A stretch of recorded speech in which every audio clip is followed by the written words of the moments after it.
Ahmedabad plane crash के पीछे एक मेजर गलती सामने निकल कर आ रही है। शुरुआती एनालिसिस के हिसाब से अगर आप प्लेन के इस फुटेज को गौर से देखोगे तो इसमें आप 3 अनयूजुअल चीजें नोटिस करोगे। नंबर 1, इस प्लेन के विंग्स रिट्रैक्टेड है यानी कि स्ट्रेट है। नंबर 2, इस प्लेन के व्हील्स यानी इसका लैंडिंग गियर अंदर ही नहीं गया है। और नंबर 3, इसका नोज अपवर्ड फेसिंग है, जैसे कि टेक ऑफ करने की कोशिश कर रहा है। अब ये बेसिकली एक बहुत ही वियर्ड और कंट्रास्टिंग कॉन्फ़िगरेशन है, क्योंकि बेसिकली इस कॉन्फ़िगरेशन के हिसाब से plane take off on land दोनों एक साथ करने की कोशिश कर रहा है। देखो नॉर्मली ना, और ये आपने भी देखा होगा, अगर कभी आपको विंग्स के बाजू वाली सीट मिली हो कि जैसे ही प्लेन टेक ऑफ करता है उसके विंग्स ऐसे बाहर निकले हुए होते हैं। ये है प्लेन के विंग का स्लैट और इसे कहते हैं फ्लैप। ये दोनों टेक ऑफ के वक्त यूजुअली 10 से 15 डिग्री का टिल्ट बनाकर एक एंगल ऑफ अटैक क्रिएट करते हैं ताकि विंग्स एक कर्व्ड शेप बना सके और फ्लाइट को लिफ्ट मिले। प्लेन का टिप भी इसी दौरान ऊपर की ओर होता है और तुरंत व्हील्स भी अंदर चले जाते हैं। यह एक एरोडायनेमिक स्ट्रक्चर क्रिएट करता है जिसकी वजह से ही लिफ्ट क्रिएट होता है और प्लेन सक्सेसफुली टेक ऑफ कर पाती है। और फिर एक बार जब एरोप्लेन सही ऑल्टीट्यूड तक पहुंच जाए, सिर्फ इसी के ही बाद इसके विंग्स के ये पार्ट्स रिट्रैक्ट यानी कि अंदर खींच लिए जाते हैं। बट अनफॉर्चुनेटली, जैसे हमने क्लिप में देखा, टेक ऑफ के वक्त यही विंग्स बाहर ही नहीं निकले, यानी कि कॉन्फ़िगरेशन बिल्कुल 0 डिग्री पर था और इवन प्लेन के व्हील्स यानी कि लैंडिंग गियर अंदर नहीं गए।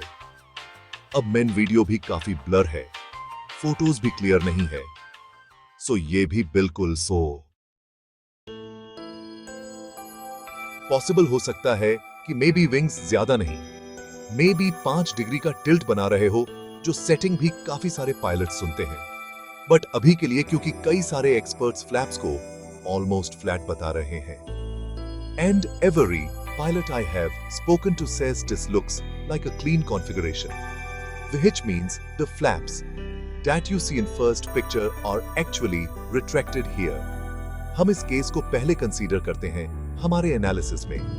अब ऐसे केसेस में ना, भले ही अगर दोनों भी इंजन्स पूरी तरीके से काम भी क्यों नहीं कर रहे हो, जो कि एक अच्छा चांस है कर रहे हो,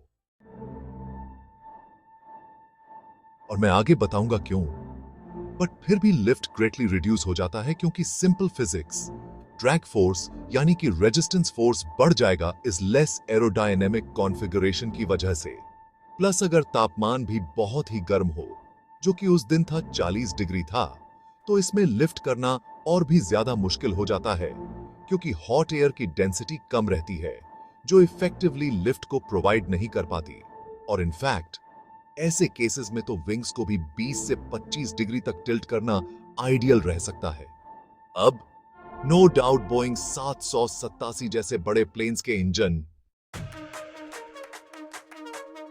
एक्सट्रीमली पावरफुल है, जो इवन अगर विंग्स ना भी खुले और लैंडिंग गियर्स बाहर भी निकले हो, तो भी हैवी ड्रैग को इन थ्योरी कॉम्बैट कर सकते हैं। वो फ्लैट विंग्स के साथ भी टेक ऑफ कर सकते हैं, बट इसके लिए आपकी स्पीड को एक्स्ट्रा फास्ट होना पड़ेगा, जो क्रिएट करता है एक लंबा सा रनवे। अब इस क्रेडिबल सोर्स के हिसाब से इस प्लेन ने एक फेयरली लंबे रनवे से ही टेक ऑफ किया था, अपना पूरा 3.5 किलोमीटर का रनवे कंप्लीट करके।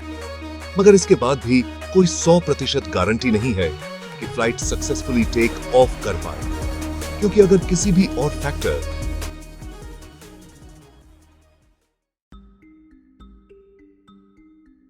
की वजह से लिफ्ट थोड़ा सा भी कॉम्प्रोमाइज हो जाता है या ड्रैग बढ़ जाता है, तो प्लेन का क्रैश हो जाना लाइकली था। और इसीलिए अब हमें दूसरे फैक्टर्स को भी कंसीडर करना पड़ेगा, जैसे एयरक्राफ्ट का वेट, इंजन का टोटल परफॉर्मेंस, कि कहीं इंजन आधा या पूरा कॉम्प्रोमाइज तो नहीं हो गया था। अगर 2 में से सिर्फ एक इंजन भी फेल हो जाता है इस टेक ऑफ के दौरान, जो कि पॉसिबल है, तो भी लिफ्ट और कम हो जाने की वजह से क्रैश होना लाइकली था। बर्ड हिट की वजह से भी इंजन कॉम्प्रोमाइज हो सकता है। सो अब आता है यहां पर सबसे मेन सवाल कि आखिर रूट कॉज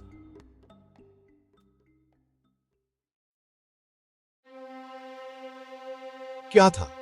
आखिर ये प्लेन ऐसे अननेचुरल से टेक ऑफ सेटअप में क्यों थी? क्या टेक्निकल इश्यूज इसके पीछे क्या कारण था? जैसे सिस्टम अनरिस्पॉन्सिव या जाम हो गया हो, या फिर पायलट की तरफ से कोई मिस्टेक? क्योंकि डाटा के हिसाब से पायलट एरर्स 65% एक्सीडेंट्स के कॉज रहे हैं। थोड़ा रिसर्च करने पर मैंने देखा कि पास्ट में भी 2 बड़े-बड़े प्लेन क्रैशेस बिल्कुल सिमिलर ही तरीके से हो चुके हैं। उन क्रैशेस में आखिर क्या प्रॉब्लम निकल कर आई थी इन्वेस्टिगेशन के बाद? शायद वो केसेस हमें थोड़ी और इंफॉर्मेशन दे सके। 20 अगस्त 2008, मैड्रिड, स्पेन के रनवे 36 एल से एक मैकडोनाल्ड डगलस की MD-82 एयरक्राफ्ट 172 लोगों के साथ उड़ान भरती है और टेक ऑफ के बस 10 से 15 सेकंड्स के अंदर ही बस 300 मीटर उड़े वो नीचे क्रैश कर जाती है और इस हादसे में 154 लोगों की अनफॉर्चुनेटली ऑन द स्पॉट मौत हो जाती है। यहां पर एग्जैक्टली क्या गलती हुई थी? अहमदाबाद वाले प्लेन की ही तरह यहां पर भी विंग्स के स्लैट्स और फ्लैप्स नहीं खुले थे और विंग का पोजीशन एकदम फ्लैट था। नंबर 2, पायलट की एक बड़ी गलती सामने निकल कर आई। पायलट ने मे बी डिस्ट्रैक्शन की वजह से कंपल्सरी चेकलिस्ट के एक इंपॉर्टेंट स्टेप को फॉलो नहीं किया था। स्लैट्स और फ्लैप्स को वही 10 से 15 डिग्री के एंगल पर सेट करना। अब इसमें एक टेक्निकल इशू भी हुआ था। बेसिकली प्लेन के मेंटेनेंस के समय एक पार्ट रिले आर 25 सिस्टम को डिसेबल कर दिया गया था ओवरहीटिंग के एक इशू को फिक्स करने के लिए, मगर किसी को भी यह नहीं पता था और मैकेनिक्स के प्रोसेस में भी यह नहीं लिखा गया था, ना ही उन्हें सिखाया गया था कि ये रिले आर 25 सिस्टम एक सिक्योरिटी अलार्म के साथ भी कनेक्टेड था जो बजना चाहिए था अगर कभी पायलट्स ने बाय मिस्टेक चेकलिस्ट के किसी स्टेप को स्किप कर दिया हो। मगर अनफॉर्चुनेटली इस इकलौते एरर करेक्शन मैकेनिज्म के डीएक्टिवेट होने की वजह से अलार्म भी नहीं बचा और चेकलिस्ट भी फॉलो नहीं हुआ था और प्लेन ऐसे ही फ्लैट विंग्स के साथ टेक ऑफ कर ली और इसी वजह से हुआ यह कि 4.3 किलोमीटर के लंबे से रनवे होने के बावजूद भी प्लेन सिर्फ 40 से 50 फीट तक ही लिफ्ट कर पाई और 300 मीटर दूर जाकर क्रैश कर गई। CIA-ISC के इन्वेस्टिगेशन रिपोर्ट के हिसाब से वो सिर्फ लगभग 250 किलोमीटर प्रति घंटे की ही स्पीड को रीच कर पाई, जबकि फ्लैट विंग्स में टेक ऑफ करने के लिए हैवी ड्रैग को काउंटर करने के लिए एक प्लेन को भी एटलीस्ट अराउंड 380 किलोमीटर प्रति घंटे की स्पीड चाहिए होती। आई एम टॉकिंग अबाउट उस पर्टिकुलर प्लेन के कॉन्फ़िगरेशन के कॉन्टेक्स्ट में जो क्लियरली अचीव नहीं हो पाया और इसीलिए प्लेन क्रैश हो गई। अब अहमदाबाद केस में एयर इंडिया AI 171 की टेक ऑफ स्पीड कितनी थी पता है और इसे फ्लैट विंग्स में टेक ऑफ करने के लिए कितनी स्पीड चाहिए थी? यह डाटा डिस्क्लोज करने से पहले जल्दी से एक सिमिलर केस पर नजर डालते हैं। एक क्रैश जो 1987 में अमेरिका के डिट्रॉइट शहर में हुआ था। मैकडोनाल्ड डगलस DC 982 प्लेन थी। 31 डिग्री सेल्सियस का हॉट वेदर था और प्लेन हेवीली थी, लोडेड थी अपने मैक्सिमम कैपेसिटी के करीब पर। 2.5 किलोमीटर के रनवे से टेक ऑफ किया। वंस अगेन विंग्स नहीं खुले, उसने रिक्वायर्ड लिफ्ट और स्पीड अचीव नहीं किया और 40 से 50 मीटर के ऑल्टीट्यूड और 800 मीटर्स की दूरी तय करके वो क्रैश कर गई। इस हादसे में कुल मिलाकर 156 लोगों की मौत हो गई। और गलती क्या थी? Once again human error and failure of alarm system. तो अहमदाबाद वाले बोइंग 7878 ड्रीमलाइनर में एक बहुत ही स्ट्रॉन्ग अलार्म सिस्टम होता है जो बेसिकली मैनुअली ओवरराइड किए बिना प्लेन को टेक ऑफ करने ही नहीं देगा। एयर इंडिया AI-171 पूरे 625 फीट तक लिफ्ट हुआ, 30 सेकंड्स तक इन एयर रहा और फिर 2.5 किलोमीटर तय करके क्रैश कर गया। 30 सेकंड्स इन एयर, यह इनके ट्रेजेस का आप ग्राफ देख सकते हो। देखना AI-171 का ज्यादा स्ट्रॉन्ग टेक ऑफ था। अब इस डिफरेंस के पीछे क्या एक्सप्लेनेशन हो सकता है? मेरे एनालिसिस के हिसाब से इसके 2 पॉसिबल एक्सप्लेनेशंस हो सकते हैं और ये मैं प्योरली सिर्फ एग्जिस्टिंग इन्फेशन, पास्ट के केसेस और फिजिक्स की मेरी अंडरस्टैंडिंग के बेसिस पे बोल रहा हूं। क्योंकि अभी भी क्रैश के बाद सिर्फ एक ही दिन गुजरा है और सारे डिटेल्स निकलना बाकी है इन्वेस्टिगेशन के बाद। सबसे पहले तो देखो, Y-21 एक बोइंग का 787 ड्रीमलाइनर था, जिसका इंजन इन दोनों एयरक्राफ्ट से एटलीस्ट 3 गुना ज्यादा पावरफुल है। प्लस इसका विंग स्पैन भी ज्यादा बड़ा है, मतलब ये कम डिस्टेंस के रनवे में भी पोटेंशियली ज्यादा लिफ्ट गेन कर सकता है। इस वजह से शायद यह ज्यादा हाई जाकर ज्यादा डिस्टेंस कवर कर पाया। बट क्योंकि इसकी स्पीड काफी नहीं थी, इसीलिए 625 फीट पहुंचते ही यह डिसेंट करने लग गया। दूसरा एक्सप्लेनेशन यह हो सकता है कि शायद AI-71 के एक या दोनों इंजन्स फेल हो गए थे, जिस वजह से इसने इनिशियली तो स्ट्रैंग लिफ्ट लिया, मगर इंजन फेल होते ही यह कोलैप्स भी कर गया। अब एक एयरक्राफ्ट के एक इंजन फेल होने की संभावना 1 इन 3,50,000 होती है और दोनों इंजन एक साथ फेल होने की 1 इन 100 करोड़ होती है। बट यहां पर क्योंकि विंग्स खुले ही नहीं थे, तो अगर एक भी इंजन खराब हो जाता तो भी प्लेन का क्रैश होना लाइकली था। एक और एक वीडियो बहुत ही रिसेंटली निकला है, इसमें ये जो आवाज आप सुन सकते हो ना, एकदम शार्प सी, यह एक टर्बाइन यानी कि चक्के के घूमने जैसी आवाज है। और इस नए वीडियो को जूम करने के बाद एक हल्का सा डॉट भी दिखाई दे रहा है। सो यह आवाज ऑन डॉट बेसिकली राइट यानी रैम एयर टर्बाइन हो सकता है, जो बाहर पॉप हो जाता है डबल इंजन फेलियर या इलेक्ट्रिसिटी या इवन हाइड्रोलिक फेलियर्स के भी केस में। डिफरेंस नंबर 2 है टेक ऑफ स्पीड। स्पैनर और नॉर्थ वेस्ट एयरक्राफ्ट्स को नॉर्मली फ्लैप्स को 10 से 15 डिग्री खोल के टेक ऑफ करने के लिए एटलीस्ट 250 किलोमीटर प्रति घंटा की स्पीड जनरेट करनी पड़ती है और फ्लैट विंग्स में 380 किलोमीटर प्रति घंटा की स्पीड, जो कि टिपिकल रनवेज में इम्पॉसिबल है क्रिएट कर पाना। But AI-71 aircraft last communication से पता चला कि 625 फीट तक पहुंचने तक उसकी स्पीड 322 किलोमीटर प्रति घंटा थी। मगर क्योंकि विंग्स फ्लैट थे और लैंडिंग गियर भी निकला हुआ था, तो इस बढ़ते ड्रैग की वजह से उसे एटलीस्ट 450 किलोमीटर प्रति घंटा की स्पीड हासिल करनी थी और ऊपर क्लाइंब करने के लिए जो वो अचीव नहीं कर पाया। इसके सारे कैलकुलेशंस बाय द वे मैंने डिस्क्रिप्शन में रेफरेंस लिंक्स के साथ दे दिए। अब बात करते हैं डिफरेंस नंबर 3 की। पहले के दोनों स्पैनर और नॉर्थ वेस्ट एयरलाइन क्रैशेस में नीचे गिरते वक्त प्लेन का एक विंग एक साइड में टिल्ट हो गया था। अहमदाबाद के केस में जैसे आप देख सकते हो, ऐसा नहीं हुआ। प्लेन काफी स्टेबलाइज लग रहा है नीचे जाते हुए। अब इसके पीछे भी 2 एक्सप्लेनेशंस हो सकते हैं। पहला कि मॉडर्न 787 जैसे एयरक्राफ्ट विंग स्टेबलाइजेशन जैसे एडवांस फीचर्स के साथ आते हैं, जिस फीचर ने शायद AI-171 को वोबल होने से बचाया। दूसरा कि शायद इंजन ही बंद हो गया हो, तो विदाउट फॉरवर्ड थ्रस्ट वोबल होने का सवाल ही नहीं आता अगर नोज ऊपर की तरफ पॉइंट कर रहा हो तो। सो ये सारे केसेस को एनालाइज करके based on current data we have, मुझे पर्सनली 2 फेटल पॉसिबिलिटीज लग रही है। या तो ह्यूमन एंड और टेक एरर की वजह से फ्लैप्स नहीं खुले, या फिर एक या दोनों इंजन्स या एक साथ बंद हो गए।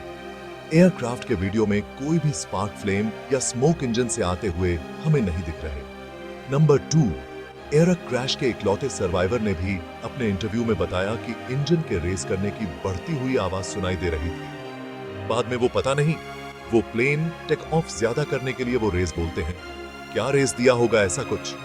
मे बी पायलट्स उस वक्त गिरते हुए ऑल्टीट्यूड को देखकर उन्होंने इंजन का फुल थ्रोटल ऑन कर दिया हो, बट प्लेन फिर भी क्लाइंब नहीं कर पाए, अनफॉर्चुनेटली, जैसे पिछले 2 क्रैशेस में हमने देखा। नंबर 3, दूर दूर तक जैसे आप वीडियो में देखोगे कोई बर्ड्स भी दिखाई नहीं दे रहे, तो बर्ड हिट की वजह से इंजन डैमेज होने के चांस भी रेयर लग रहे हैं।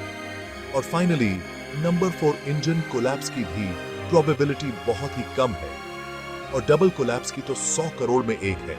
एंड नाउ आर्गुमेंट सपोर्टिंग कि इंजन का भी इशू हो सकता है। विटनेस ने जो तेज रोइंग आवाज सुनी, बाद में वो पता नहीं, वो प्लेन टेक ऑफ ज्यादा करने के लिए वो रेस तो बोलते हैं, क्या रेस्ट दिया होगा ऐसा कुछ? वो सीधा स्पीड में ही घुस गया। और कुछ रिपोर्ट्स में तो एक लाउड नॉइस के बारे में भी बताया गया और लाइट्स भी फ्लिकर हो रहे थे। इवन इस हाल ही में निकले वीडियो में ये आवाज। यह भी बिल्कुल हो सकता है कि दोनों इंजन फेल हो गए हों या फिर इलेक्ट्रिसिटी या हाइड्रोलिक्स का इशू आ गया हो, जिस वजह से रैट डिप्लॉय हो गया, explaining the loud noise and light flicker. क्योंकि रैट ऑफ कोर्स इतनी इलेक्ट्रिसिटी नहीं प्रोवाइड करता। अब एग्जैक्ट प्रॉब्लम इसमें क्या थी, इस पर इन्वेस्टिगेशन अथॉरिटीज ने काम चालू कर दिया है और कुछ ही महीनों में एक प्रॉपर डिटेल्ड रिपोर्ट पब्लिश यह करेंगे। प्लेन के 2 ब्लैक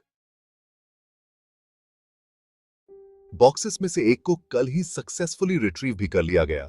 एक ब्लैक बॉक्स बेसिकली 2 बॉक्सेस का एक सेट होता है जिन्हें सेपरेटली रखा जाता है एक प्लेन में। एक बॉक्स का नाम होता है कॉकपिट वॉइस रिकॉर्डर, जिसमें सारा कॉकपिट का ऑडियो रिकॉर्ड किया जाता है, जैसे पायलट्स का आपस में कॉन्वर्सेशन, सिस्टम के अलर्ट बीप्स या फिर वार्निंग साउंड्स, इंजन का साउंड एटसेट्रा। दूसरे बॉक्स का नाम होता है फ्लाइट डाटा रिकॉर्डर, जो बेसिकली फ्लाइट के सारे टेक्निकल डिटेल्स को रिकॉर्ड करता है, जैसे altitude, air speed, engine performance, electrical systems का स्टेटस, विंग पोजीशंस का स्टेटस एटसेट्रा, जो भी क्रैश से पहले था। इससे हमें बहुत सारा क्रूशियल इन्फॉर्मेशन मिल सकता है जो एग्जैक्टली बता पाए कि हुआ क्या था। इन्वेस्टिगेटर्स को अभी तक एक ही ब्लैक बॉक्स मिला है, फ्लाइट डाटा रिकॉर्डर, और दूसरे की खोज अभी भी जारी है। कितनी दुखद बात है कि बस एक पल भर में ही इतनी सारी जानें चली गई, कितनी सारी फैमिलीज बर्बाद हो गई, कितने सारे सपने उछड़ गए और कितनी सारी तमन्नाएं मिट्टी में खाक हो गई। लेकिन ये सबका परिणाम आखिर क्या होगा? क्या रिपीटेड नेग्लिजेंस की वजह से इन एयरलाइन कंपनीज पर कोई एक्शन भी लिया जाएगा?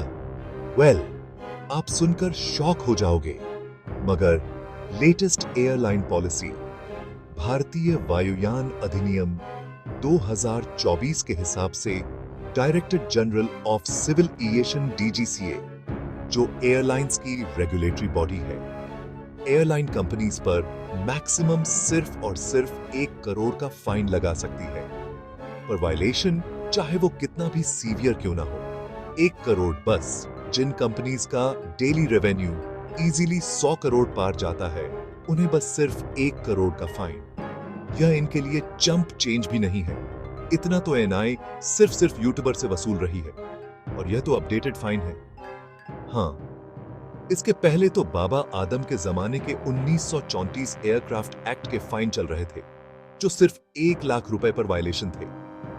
जस्ट फॉर कंपैरिजन, दूसरी कंट्रीज जैसे यूएसए में फेडरल एविएशन एडमिनिस्ट्रेशन FAA के लिए कोई भी कैप नहीं होता।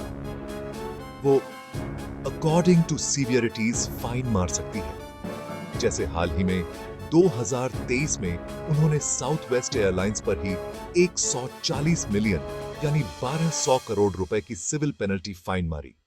और पता है रीजन क्या था?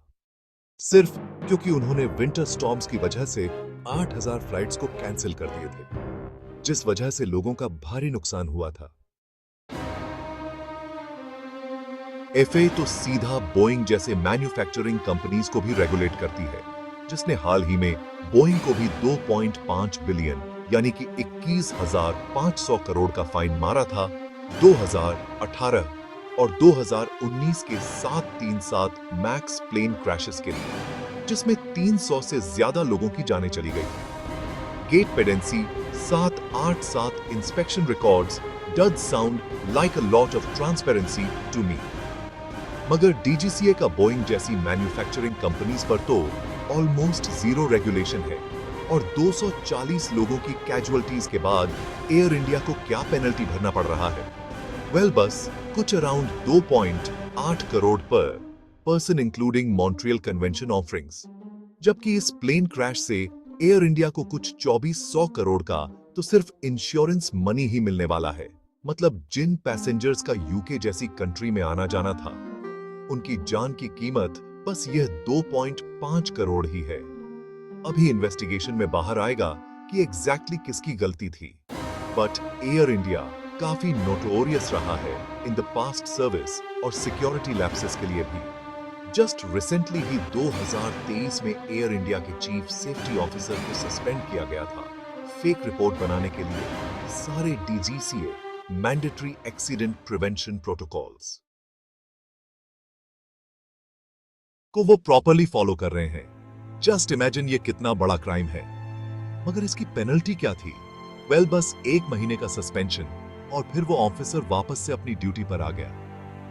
एयर इंडिया की सर्विस पर तो कई सालों से सवाल उठाए जा रहे हैं, जैसे यह देखना बिजनेस क्लास की छत से लिटरली पानी गिर रहा है, वायर्स लटके हुए हैं, एंटरटेनमेंट स्क्रीन्स तो काम ही नहीं कर रहे, सीट्स तक टूटी पड़ी है, और बोइंग 787 ड्रीमलाइनर, जिसे बोइंग का पीआर सबसे सेफेस्ट एयरक्राफ्ट कहता है, इसका भी ट्रैक रिकॉर्ड काफी फिश है। 4 पैके है। बार तो इसकी डिलीवरी ही पुश हो गई थी, बार बार कुछ टेक्निकल माल फंक्शनम्स की वजह से। बोइंग के ही क्वालिटी इंजीनियर सैम सेलेपुर ने बोइंग के इस मॉडल के पीछे कई सिक्योरिटी कॉम्प्रोमाइज को पब्लिकली एक्सपोज किया था।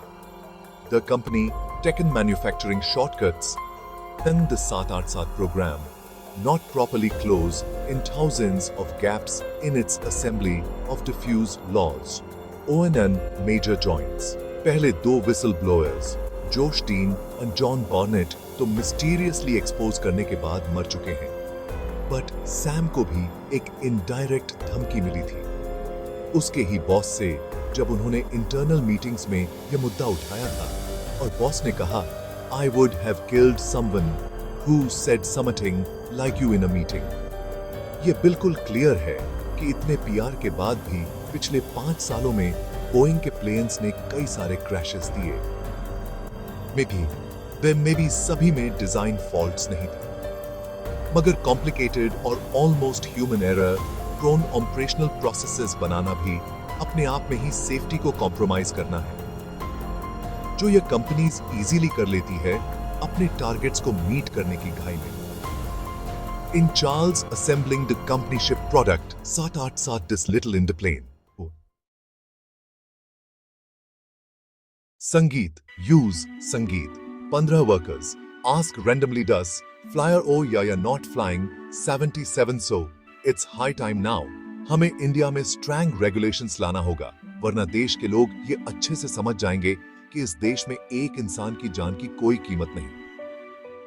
Thanks for watching heartfelt condolences to the victims and their family. Jai Hind.